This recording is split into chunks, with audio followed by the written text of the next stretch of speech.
Most Americans think they eat vegetables, but they really don't. What they're eating is a narrow, industrial-approved slice of what used to exist, and that's not exaggeration. After years of growing, sourcing, cooking, and testing vegetables that never show up in grocery stores or food media, one thing becomes very clear. We didn't lose many of our best vegetables because they were bad. We lost them because they didn't fit the modern food system. They didn't ship well, they didn't grow uniformly. They didn't require repeat purchases, and most importantly, they made people too self-sufficient. This video isn't another recycled list. It's the perspective of someone who's been in the trenches, talking to growers, chefs, historians, and nutrition experts who understand what was quietly erased. By the end of this, you will realize how small the American food world has become and how easy it is to expand it again once you know what to look for. One of the most ironic examples is lamb's quarters, also known as Chenopodium album. This plant fed indigenous communities and early settlers for generations. Yet today most Americans rip it out of their yards and throw it away as a weed. Nutritionally, it outperforms spinach in calcium, iron, and magnesium, and it grows aggressively without fertilizer or perfect soil. I've cooked it every way possible: sautéed, steamed, raw when young, and when harvested at the right time, it's mild and tender with no bitterness. The reason it disappeared is simple: it grows too easily. You don't need to buy it, control it, or spray it, and that makes it useless to industrial agriculture. Then there's salsify, sometimes called the oyster vegetable. In the 1800s, this root was common in American kitchens and even fine restaurants. It has a subtle creamy flavor with a hint of brine that made it valuable long before refrigeration existed. I've tested it side by side with modern root vegetables, and while it's not flashy, it has depth and complexity that potatoes simply don't. Salsify takes longer to mature, doesn't look impressive on shelves, and doesn't lend itself to mass production, which is why it quietly vanished when convenience took over. Good King Henry sounds like folklore, but it was a serious food plant across Europe for centuries. Every part of it was eaten: the leaves, shoots, and even flower buds.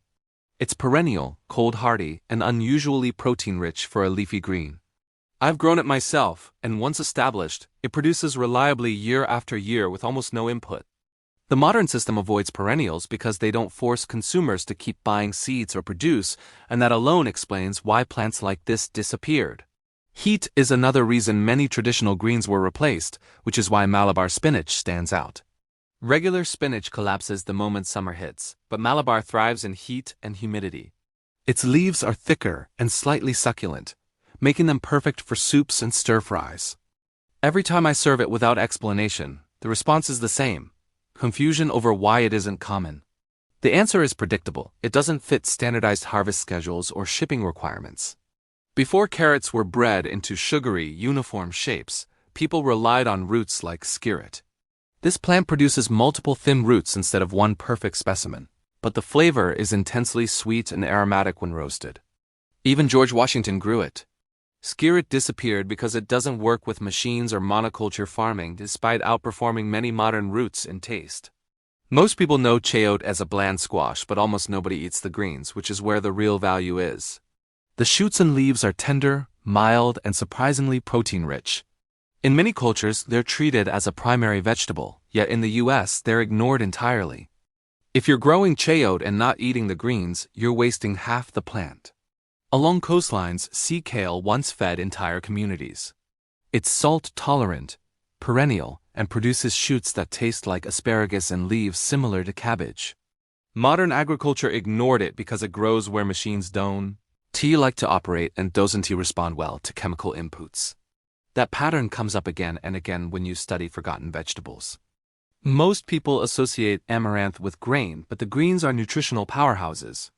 They grow fast, tolerate heat, and contain high levels of lysine and calcium. I've tested them against popular supergreens, and they often outperform them nutritionally while costing almost nothing to grow. Yard-long beans, despite the name, are actually cowpeas. They thrive in heat, produce enormous yields, and have a richer flavor than standard green beans. Commercial farms avoid them because they're too long, grow too fast, and don't fit uniform packaging standards, but home growers love them for exactly those reasons. If you think you hate celery, it's probably because you've never eaten celeriac.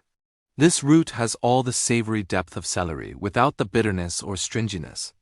Chefs value it highly, but supermarkets avoid it because it's ugly and irregular. Flavor has never mattered less than appearance in modern food retail. Chinese broccoli, also known as galen, is another example of a superior vegetable quietly sidelined. It has thicker stems, deeper flavor, and better texture than standard broccoli when cooked properly. Once you understand how to prepare it, regular broccoli starts to feel like a downgrade. Some food history gets uncomfortable when examined closely. Certain varieties of tobacco root were once grown specifically for food before tobacco was industrialized into cigarettes. These starchy, resilient roots were intentionally eliminated, and very few people even know they existed. Jerusalem artichokes or sunchokes aren't artichokes and have nothing to do with Jerusalem. They're sunflower tubers with a nutty, sweet flavor and incredible productivity. They gained a bad reputation because they can cause digestive issues if eaten raw or in excess. But when cooked properly, they're exceptional. Cardoon, the sibling of the artichoke, was once prized for its thick, flavorful stems. It requires more preparation, which made it incompatible with modern convenience cooking, but when braised correctly, it delivers a rich, complex flavor few vegetables can match. And then there's purslane, one of the most misunderstood plants in America. It contains more omega-3 fatty acids than almost any leafy vegetable, yet it's routinely sprayed with herbicides and discarded.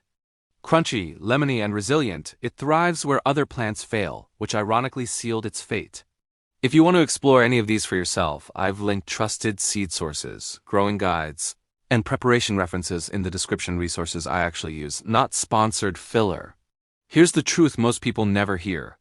These vegetables weren't forgotten by accident. They were inconvenient, uncontrollable, and too empowering for people who knew how to grow and use them. Food isn't just nutrition, it's leverage. The more diverse your plate is, the harder you are to manipulate, overcharge, or mislead. It's not about eating what's popular. It's about eating what actually works. Something that becomes obvious after years of working with overlooked vegetables is that disappearance usually follows the same pattern. If a plant doesn't scale cleanly, doesn't look uniform in a crate, or doesn't reward centralized control, it slowly gets labeled as obsolete. That's exactly what happened to turnip greens in much of America. Not the turnips themselves, but the greens. At one point, these were more valued than the root. They're mineral-dense, deeply savory when cooked correctly, and far more resilient than most leafy greens. But once pre-washed salad mixes and iceberg lettuce dominated shelves, anything that required trimming or proper cooking fell out of favor. I've served well-prepared turnip greens to people who swore they hated them, and the reaction is always the same surprise, followed by confusion over why they were ever abandoned. The same story applies to mustard greens, which were once a backbone vegetable across large parts of the country. Not the mild, watered-down versions you occasionally see now, but the real varieties, peppery, pungent, and nutrient-heavy. These greens weren't meant to be eaten raw. They were designed for cooking, for slow meals, for feeding people who worked hard and needed real fuel. Industrial food culture pushed them aside because they didn't fit the raw salad trend, and didn't appeal to people who lost patience with preparation. Another plant that quietly vanished is crowns, also called Chinese artichokes. These small, spiraled tubers were popular in American kitchens in the early 1900s. Crisp, nutty, and delicate, they were prized for texture rather than bulk. That alone made them incompatible with modern food systems. Crowns don't store long, don't stack neatly, and don't survive long transport. Flavor-wise, they're outstanding, but they require proximity between grower and eater, something modern supply chains actively avoid. Then there's sorrel, a plant that used to be everywhere and is now treated like a novelty. Sorrel brings acidity to food in a way no other vegetable does. It was the original citrus substitute in cold climates, used in soups, sauces, and stews to brighten heavy meals. When global shipping made lemons cheap and year-round, sorrel lost its purpose. But nutritionally and culinarily, it still fills a role nothing else can. Used correctly, it elevates simple dishes without needing expensive ingredients. Parsnips are another victim of selective memory. Before refined sugar became widespread, parsnips were one of the primary sweet vegetables in American cooking.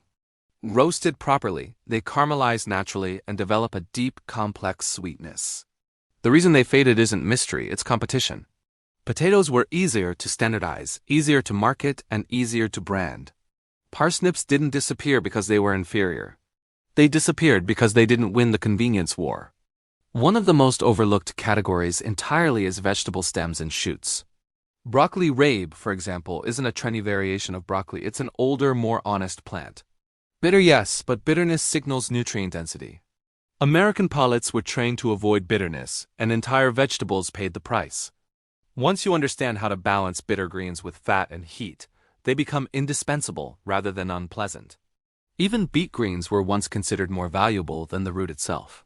High in magnesium, iron, and potassium, they were cooked like chard and used as a primary green.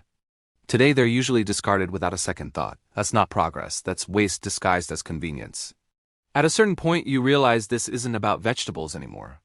It's about how modern food culture narrowed choice while pretending to expand it. We have dozens of cereal brands and thousands of snack options, yet fewer real vegetables than our great-grandparents recognized by name. Diversity was replaced with branding. If you've ever wondered why you can eat what seems like a balanced diet and still feel undernourished, this is part of the answer. Nutrition doesn't come from novelty, it comes from variety that evolved over centuries, not products designed in boardrooms. And here's something worth thinking about. Every time a vegetable disappears from daily use, knowledge disappears with it. How to grow it, how to cook it, how to preserve it. Once that chain breaks, recovery becomes difficult and dependence increases. That's not an accident, it's a feature of centralized systems. If you're still watching at this point, you're already ahead of most people. You're questioning defaults instead of accepting them, and that mindset matters far beyond food. Before we move on, I want to know, what vegetable did your grandparents eat that you almost never see anymore? Drop it in the comments. That's how real knowledge gets resurfaced.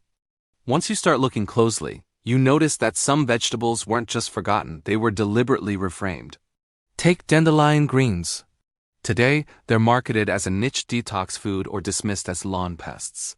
But for most of American history, they were a spring staple. They were valued precisely because of their bitterness, which supported digestion after winter diets heavy in preserved foods. I've prepared dandelion greens for people who insisted they hated them, and once cooked properly blanched, then sautéed with fat, they're rich and deeply satisfying. Bitterness wasn't the problem. The problem was that bitterness couldn't be easily marketed to a population trained to chase sugar. A similar fate met chicory. This plant once played multiple roles: leafy green, root vegetable, and coffee substitute. During shortages, chicory root kept entire communities functional. But when global supply chains stabilized, chicory became a symbol of deprivation rather than resilience. The irony is that nutritionally and agriculturally, chicory is more robust than many modern crops. It tolerates poor soil, improves ground structure, and offers food in multiple forms. Those are strengths in real life, but weaknesses in a system built on convenience and perception. Colored greens tell another uncomfortable story. They never disappeared entirely, but they were culturally boxed in and stripped of context. Outside of certain regions, they're treated as heavy, outdated, or unhealthy, despite being one of the most nutrient-dense leafy greens available. The traditional slow-cooking methods weren't about flavor alone, they were about making minerals bioavailable. When fast cooking became the norm, vegetables that demanded patience were sidelined. Then there's kohlrabi, which looks strange enough to scare off casual buyers. It's part of the cabbage family, yet mild, juicy, and versatile. Historically, it was grown precisely because it produced reliable food in difficult climates. I've watched people dismiss it solely because it didn't match expectations of what a vegetable should look like. That visual bias has eliminated more good food than most people realize. One of the quiet casualties of modernization was fennel greens. The bulb survived, but the fronds, aromatic, nutrient-rich, and intensely flavorful, were largely discarded. Earlier generations treated the entire plant as food. Modern cooking separated usable from waste, and anything that didn't fit a recipe card lost its place. Radicchio and other bitter chicories nearly followed the same path in the US. They survived only because certain regional cuisines refused to let them go. Bitterness, once a marker of medicinal value, became something to breed out rather than balance. That shift alone explains why so many traditional vegetables feel too strong to modern palates. There's also a category of vegetables that were never erased but quietly downgraded. Cabbage used to be dozens of varieties, each selected for storage, fermentation, or fresh eating.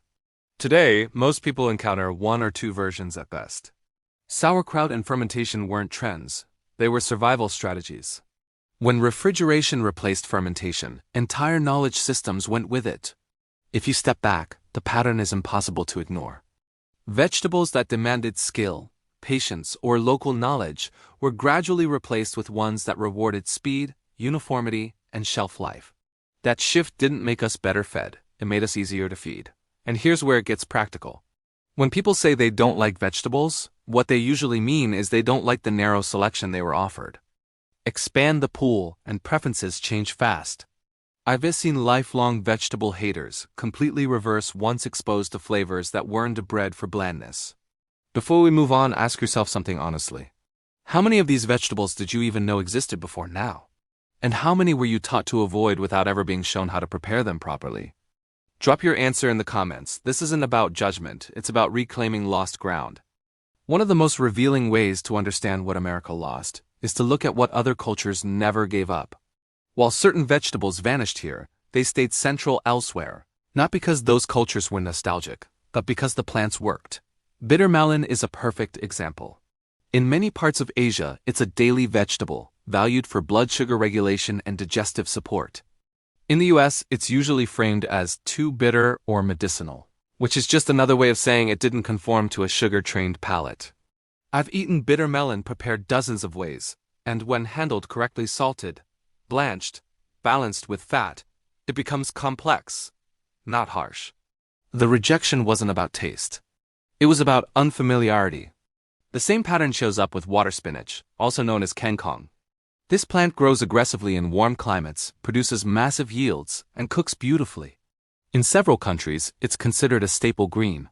In the United States, it was restricted and heavily regulated, labeled invasive, and effectively removed from mainstream cultivation. Whether or not regulation was justified, the result was the same. A productive, nutrient-rich vegetable disappeared from the American table while remaining normal everywhere else.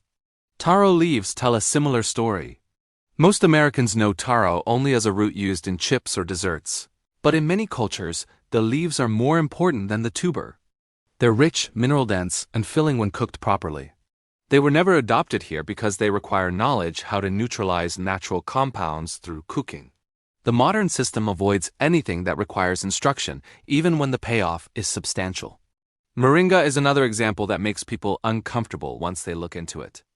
In tropical regions, moringa leaves are treated as everyday nutrition, cheap, accessible, and reliable. In the US, they're either ignored or marketed as expensive supplements. The plant itself grows easily, but selling it as a leaf doesn't generate the same margins as selling it as powder. That alone explains why it never became a mainstream vegetable. Okra barely survived this filtering process. It's widely misunderstood, mocked for texture, and treated as regional food rather than what it is: a heat-resistant, nutrient-dense plant that thrives when others fail.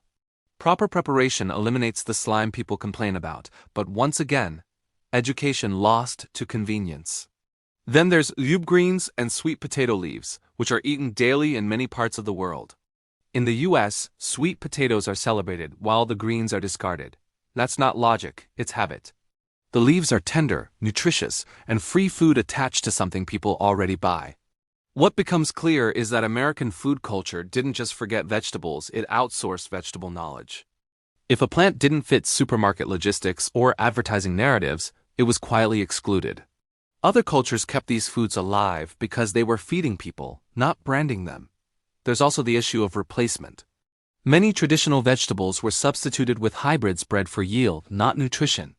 Flavor thinned, texture softened, nutrient density declined. People didn't stop liking vegetables, they stopped recognizing them. At this stage, you might be realizing something important. None of these vegetables are exotic, they're not rare. They're not expensive. They simply exist outside the narrow tunnel most Americans were guided through. Once you step outside that tunnel, the options multiply fast. Before we continue, let me ask you something honestly. Have you ever traveled somewhere and noticed that vegetables tasted better, even when meals were simpler? That wasn't imagination. That was diversity doing its job. Drop a comment if you've experienced that. It's more common than people admit. Next, we're going to talk about the final category: vegetables that still grow everywhere around us but are actively dismissed, sprayed, or ignored, and why reclaiming them might be the easiest step of all. The last category is the one that makes people the most uncomfortable, because these vegetables were never rare, never imported, and never difficult to grow. They're all around us. They survive despite neglect, chemicals, and indifference, which is exactly why they were dismissed in the first place. Plantain, the broadleaf kind that grows in lawns, not the banana relative, has been used as food and medicine for centuries. The young leaves are edible when cooked, and the seeds were once harvested as grain. Today, it's sprayed, stepped on, and ignored, even though it thrives where almost nothing else will. Nettles are another perfect example. Yes, they sting, and that alone scared people away. But once cooked, they're more nutritious than most store-bought greens and have a deep, mineral-rich flavor. For generations, nettles were spring food, signaling the end of winter scarcity. The idea that a plant capable of feeding people without fertilizer or irrigation would be labeled a nuisance should raise eyebrows. Chickweed used to be so common in American kitchens that it appeared in early cookbooks. Mild, tender, and packed with nutrients, it grows in cool weather when other greens struggle. Today, it's almost universally classified as a weed.